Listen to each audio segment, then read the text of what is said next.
Chapter 21. It was sunset, and the city of Destroy was bathed in a blood-red light. The city sprawled across a plain between low-lying hills that ran north and south. The buildings, a ragged, uneven jumble of walls and roofs, silhouetted against the crimson horizon. Darkness crept out of the eastern grasslands, pushing back against the stain of the dying light, swallowing up the land and its black moor. The sun had settled behind a low bank of clouds, turning both sky and land, first orange and then red, painting with vibrant, breathtaking colours. A defiant parting gesture as the day came to its reluctant close. Standing east with Bremen and Merritt, where the darkness already commanded the low heights, and the plains below were beginning to streak with shadows, Kins and Ravenlock stared wordlessly at the destination they had travelled so far to find. Destroy was an industrial city, easily reached from the other major Southland cities, set close to the mines that served its needs. It was large, far larger than any city that lay north, any other border cities, any other dwarf or elven cities, and any but the greatest of the troll cities. There were people and homes and shops in Destroy, but mostly there were the furnaces.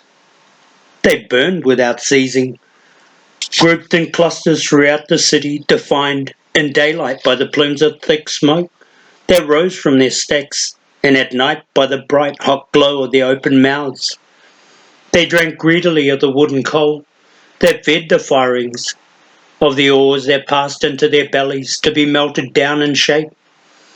The hammers and anvils of the smiths clanged and sparked at all hours, and Destroy was a city of never-ending colour and sound. Smoke and heat, ash and grit, filled the air and coated the buildings and the people. Amid the cities of the Southland, Destroy was a grime-encrusted member of a family that needed more than wanted her, put up with more than embraced her, and never once thought to view her with anything approaching pride or hope. It was an unlikely choice for the forging of their talisman, Kins and Ravenlock once more, for it was a city that cared nothing for imagination, a city that survived by toil and rote, a city notoriously inhospitable to druids and magic alike. Yet it was here Bremen had counted, when the borderman had first mentioned his concern some days ago, that the man they needed would be found. Whoever he was, Kinson amended, because although the druid had been willing enough to tell them where they were going, he hadn't been willing to tell them who they were going to see. It had taken them almost 2 weeks to complete their journey. Cogline had given Bremen the formula for the mixing of the metal alloy to be used in the forging of the sword that would be carried into battle against the Warlock Lord. Cogline had remained recalcitrant and sceptical to the moment of their departing, bidding farewell with the firm assurance that he expected never to see any of them again. They had accepted his dismissal with weary resignation, departing Hearthstone for Storlock, retracing their steps through Darkland Reach. That portion of their track alone had taken them almost a week. Upon their arrival back in Storlock, they had secured horses and ridden out onto the plains. The Northland army had passed south by then, engaged in its hunt for the dwarves and the wolfskag. Nevertheless, Bremen was wary of those forces still deployed outside the Anar, and took his companions all the way to the mountains of Rune, and then south along the shores of the Rainbow Lake. That far west of the Anar, he believed, they had less chance of encountering those who served the Warlock Lord. They passed down across the Silver River and skirted the Mist Marsh before passing on to the Battle Mound. Travel was slow and cautious, for this was dangerous country, even without the added presence of creatures that served Bronar. There was no point in taking unnecessary chances. There were things born of old magic living in the Battle Mound, things akin to those that resided in the Wolfskag, And while Bremen knew of them and of the ways in which they could be combated, the better choice was to avoid them altogether. So the trio rode south along a line that angled between the barren stretches of the battle mound, with its sirens and wights, and the dark depths of the black oaks with its wolf packs. They travelled by day and kept close watch over one another by night. They sensed, rather than saw, the things they wished to avoid. Things both native and foreign, things of land, water, and air alike, aware of the eyes that followed after them, feeling more than once a presence pass close by, but nothing challenged them outright, or made any attempt to track them, and so they eased past the dangers of the borderlands, and moved steadily on. So that now, at the close of the 13th day of this most recent leg of their odyssey, they stood looking down at the red welter of Dectera's industrial nightmare. "I hate this city already," Kinson offered glumly, brushing the dust from his clothes. The land about them was barren and dry, empty of trees and shade, thick with long grass and loose silk. If it rained in this part of the world, it did not do so regularly. "I would not want to live in such a place," Merritt agreed. "I cannot imagine those who do." Bremen said nothing. He stood looking down at Dectera, his gaze more distant than the city itself. Then he closed his eyes and went still. Kinson and Merritt glanced at each other, waiting him out, letting him be. Below, the mouths of the furnaces glowed in white hot spots amid the gathering dark. The red wash of the sunset had died away, the sun gone down below the horizon, far enough that its light was just a dim streak, barely visible through the clouds west. A silence had settled across the plains, and in its hush could be heard the hammering of metal on metal. "We are here," Bremen said suddenly, his eyes open once more, "because Dectera is home to the finest smiths in the four lands outside the Troll Nation.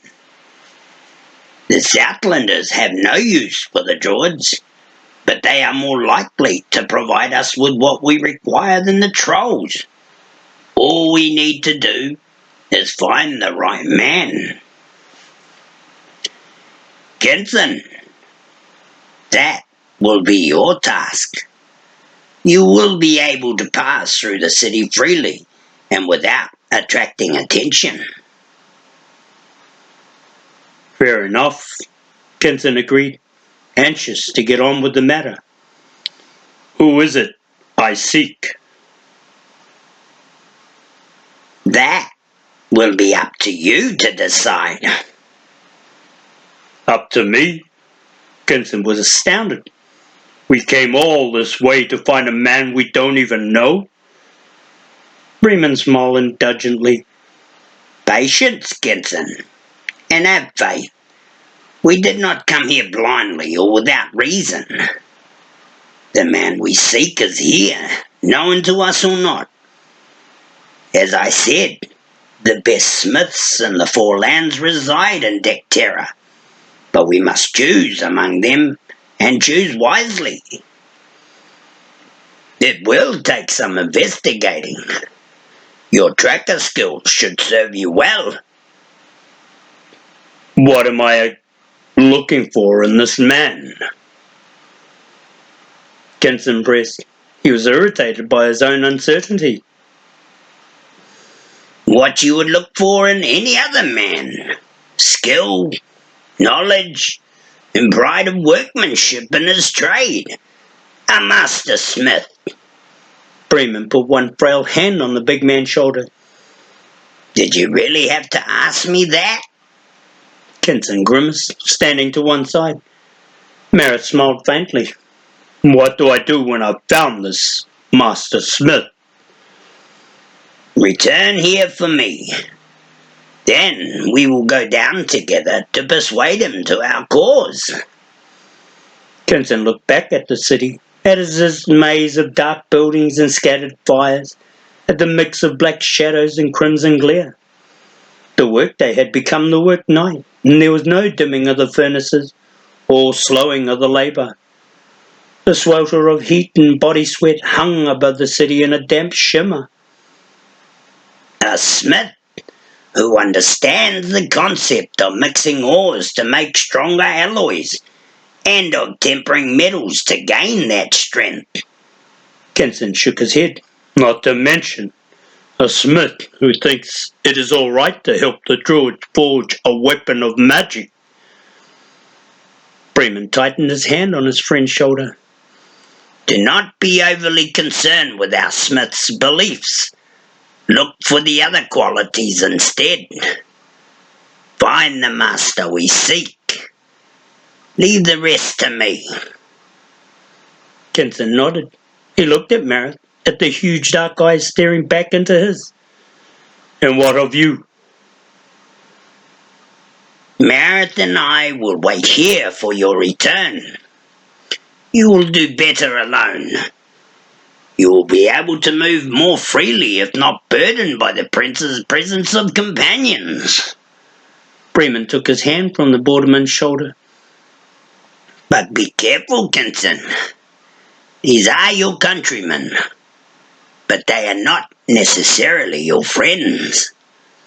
Kenson stripped off his pack, checked his weapons, and wrapped his cloak carefully about his shoulders. I know that. He clasped the old man's hand and held it, bird bones more fragile than he remembered. He released his grip quickly. Then, so impulsively he could not later decipher his reasoning. He bent to Marith, kissed her lightly on the cheek, turned and set off down the slope of the night-draped hill for the city. His journey in took him more than an hour. He did not set a hurried pace, but walked slowly and easily across the flats that led in. There was no reason to rush, and should anyone be watching, he did not want to call attention to himself. He worked his way steadily out of the darkness and into the light, feeling the temperature of the air rise as he neared the buildings, hearing the sounds of hammer and tongs on metal grow louder and more intense. Voices rose, a cacophony that signalled the presence of alehouses, taverns, inns and brothels amid the great furnaces and warehouses. Laughter rose out of the grunts and swearing, out of the clamour and din, and the mix of work and pleasure was pervasive and incongruous. No separation of life's functions in the city, the borderman decided. No separation of any sort. He thought briefly of Marith, of that quiet way she had of looking at him, as if she was studying him in ways he could not understand, as if she was measuring him for something strangely enough. It did not bother him. There was reassurance to be found in her gaze, a comfort to be taken from having her want to know him better. That had never happened before, not even with Bremen. But Marith was different. They had grown close in the past 2 weeks, in the time they had travelled south to Dectera. They had talked not of the present, but of the past, of when they were young and of what growing up had meant for them. They had told their separate stories and begun to discover they shared much in common. The sharing was not of events or of experiences so much as of insights. They had learned the same lessons in their lives and arrived at the same conclusions. Their view of the world was similar. They were content with who and what they were, accepting that they were different from others. They were content to live alone, to travel, to explore what was unknown, to discover what was new. They had given up their family ties long ago. They had shed their civilized skin and taken on the wanderer's cloak. They saw themselves as outcasts by choice and accepted that it was all right to be so. But most important of all was their mutual willingness to allow themselves to keep what secrets they would and to reveal them as they chose. It meant more to Marith, perhaps, than to Kinson, for she was the more closely guarded of the two and the one to whom privacy meant the most. She had harboured secrets from the beginning, and Kinson felt certain that despite her recent revelations she harboured them still. But he did not sense bad intent in this, and he believed strongly that everyone had the right to wrestle their personal demons without interference from others. Marith was risking as much as they in coming with them. She had taken a gamble in allying herself with them when it would have been just as easy to go her own way. Perhaps Bremen would be able to help her with her magic, and perhaps not. There was no guarantee. She had to know this. After all, he had barely mentioned the matter since leaving Hearthstone, and Marith had not sought to press him. In any event, they had drawn closer as a result of their confidences, their bonds forged selectively and with care, and now each possessed insight to help determine how to best measure the other's words and actions. Kinson liked that. Yet there remained a distance between them that he could not close, a separateness that no words could transcend or actions breach. It was Marith's choice to enforce this condition, and while it was not just Kinson whom she kept at arm's length, it sometimes felt so to him when measured against the closeness they had otherwise achieved. Marith's reasons, while unknown, seemed weighted by habit and fear. There was something within her that demanded she stay isolated from others, some flaw, some defect, or perhaps some secret more frightening than anything he might imagine. Now and again he would sense her trying to break past her self-imposed prison with some small word or act, but she could not seem to manage it. Lines had been drawn in the sand, a box for her to stand inside, and she could not make herself step out. That was why he felt some satisfaction now, he supposed, from surprising her as he had with that kiss, an act so unexpected that for one brief moment it had breached her defences. He recalled the look on her face as he drew away. He recalled how her arms had wrapped protectively about her small body. He smiled to himself as he walked. Dictera was drawing close now, its separate parts coming into focus. The walls and roofs of individual buildings, the light shining out of windows and doorways, the alleys prowled by rats and the streets roamed by homeless, the working men and women moving through the screen of ash and heat in pursuit of their goals. He put his thoughts of Marith aside, no longer able to dwell on them, the task that lay ahead demanding his full attention. There would be time for Marith later. He let the image of her eyes linger before him a moment more, then brushed it away. He walked into the city along one of the several main streets, taking time to study the buildings and the people crowded around him. He was in a working district amid a cluster of warehouses and storage sheds. Flat carts pulled by donkeys hauled pieces of metal scrap for melting and reshaping at the furnaces. He scanned the rusted, broken building, a neglected, mostly debilitated collection, and then moved on. He passed through a section of smaller forges manned by single smiths, the tools and moulds rudimentary. The firings meant for simple tasks and did not slow. He passed slag heaps and scrap piles, stacks of old building timbers and rows of abandoned buildings. Smells rose out of the gutters and refuse, rank and pervasive. Kinson shied away. Shadows flickered and jumped in the glare of the furnace fires and street lamps. Small creatures dancing momentarily from hiding places and then disappearing back again. The men who passed them were bent and worn, labourers all their lives, trudging from payday to payday until death laid claim to their souls. Few eyes even bothered to look up as he passed. No one spoke. He went down into the centre of the city, the evening closed and sluggish with heat. The hour edging toward midnight. He glanced through the doors and windows of the alehouses and taverns, debating whether he should enter. He did finally, choosing one or two that suited his purpose, staying long enough to listen to the talk, to ask a question or two, to buy a glass when it was called for, then moving on. Who did the finest metalwork in all the city, he would ask? Which of the smiths was master of his craft? The choices differed each time, and the reasons supporting the choices differed even more. Using the names he had heard mentioned more than once, Kinson stopped at a handful of mid-sized forges to test them on the smiths that worked there. Some responded with little more than grunts of disinterest. Some had more voluble opinions to offer. One or two gave a thoughtful response. Kinson listened, smiled agreeably, and moved on. Midnight came and went. "He will not be back tonight," Bremen said, looking down at the city from the hills, his cloak wrapped tightly about his spare form in spite of the heat. Marith stood next to him in silence.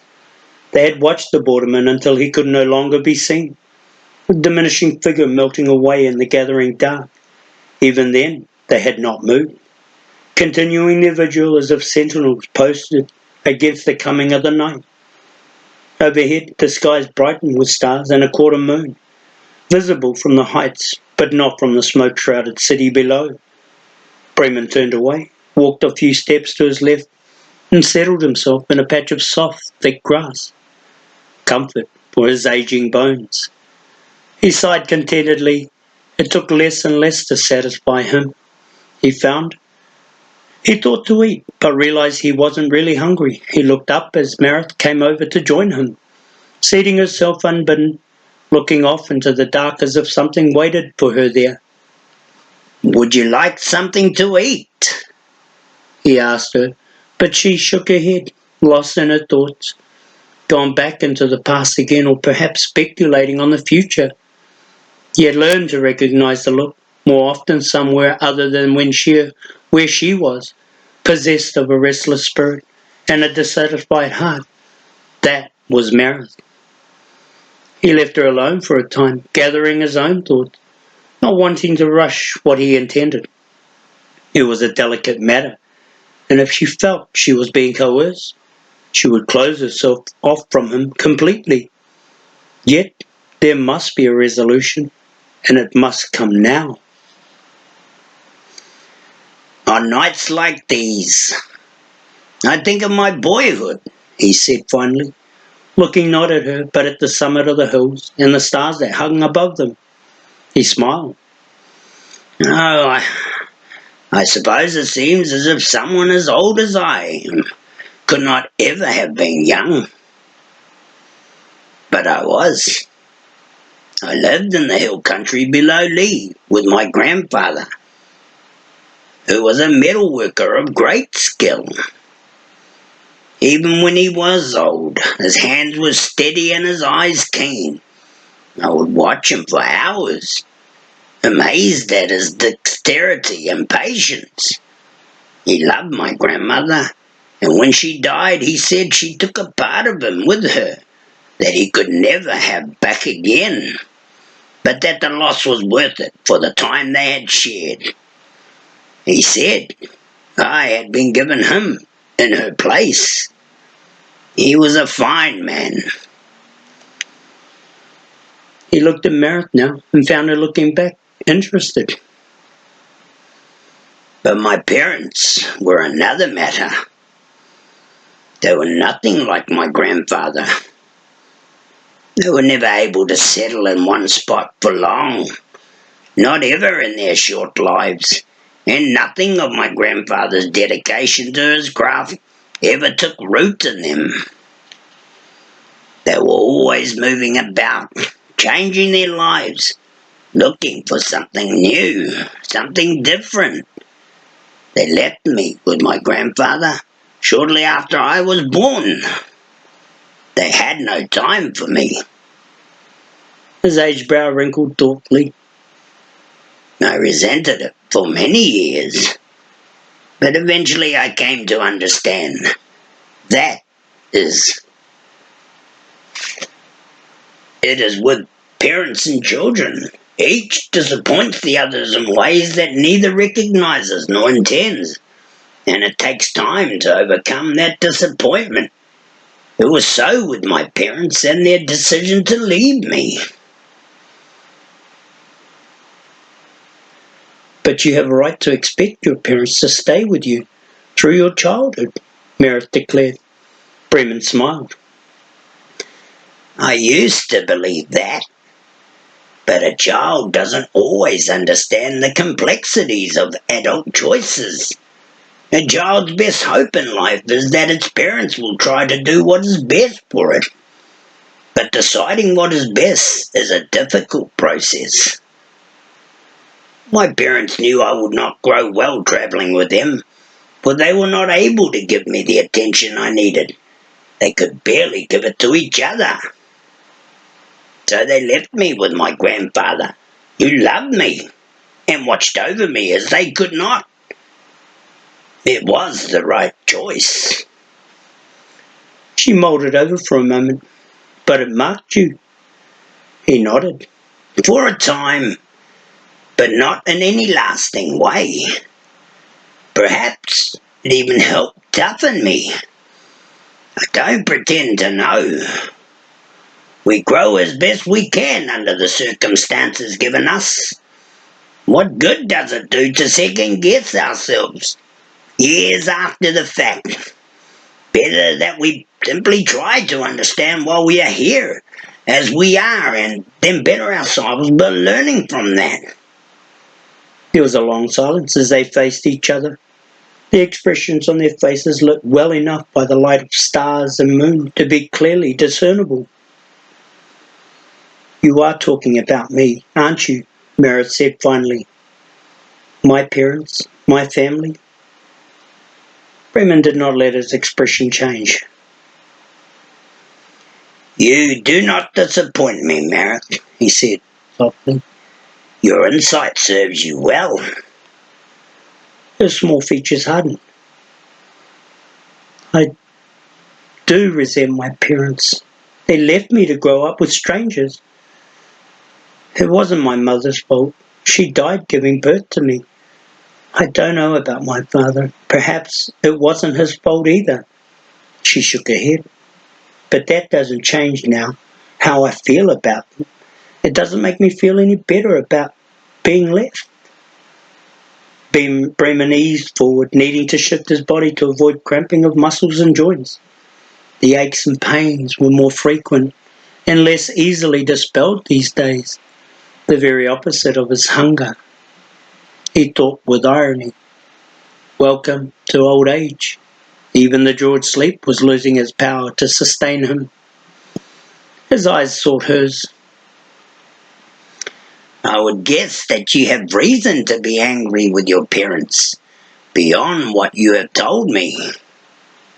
I would guess that your anger is a weight about your heart, a great stone you cannot dislodge. Long ago it defined the boundaries of your life. It set you on your journey to Paranor, and it brought you to me. He waited, letting the impact of his words sink in, letting her see what was in his eyes. He wanted her to decide that he was not the enemy she sought, for seek her enemy she did. He wanted her to accept that he might be her friend if she would let him. He wanted her to confide in him, to reveal at last the truth she kept so carefully hidden. You know, she replied softly. He shook his head. No, I only guess, nothing more. He smiled wearily. But I would like to know. I would like to offer some comfort to you, if I could. Comfort? She said the word in a dull, hopeless way. You came to me to discover the truth about yourself, Merritt, He continued gently. You may not have thought of it that way, but that is what you did. You came to seek help with your magic, with a power you can neither rid yourself or live without. It is an awesome, terrible burden, but no worse than the burden of the truth you hide. I can feel its weight from here, child. You wear it like chains wrapped about your body. You do know, she whispered insistently. Her dark eyes were huge and staring. Listen to me. Your burdens are intricately bound together. The truth you hide and the magic you fear. I have learned that much in travelling with you, in watching you, and hearing of your concerns. If you would rid yourself of the magic's hold, you must first address the truth you have hidden in your heart, of your parents, of your birth, of who and what you are. Tell me, Marith. She shook her head dully, her gaze falling away from his, her arms coming about her small body, as if to ward it from a chill. Tell me, He pressed. She swallowed back the advent of her tears, fought down her sudden shaking, and lifted her face to the starlight. Then slowly, tremulously, she began to speak.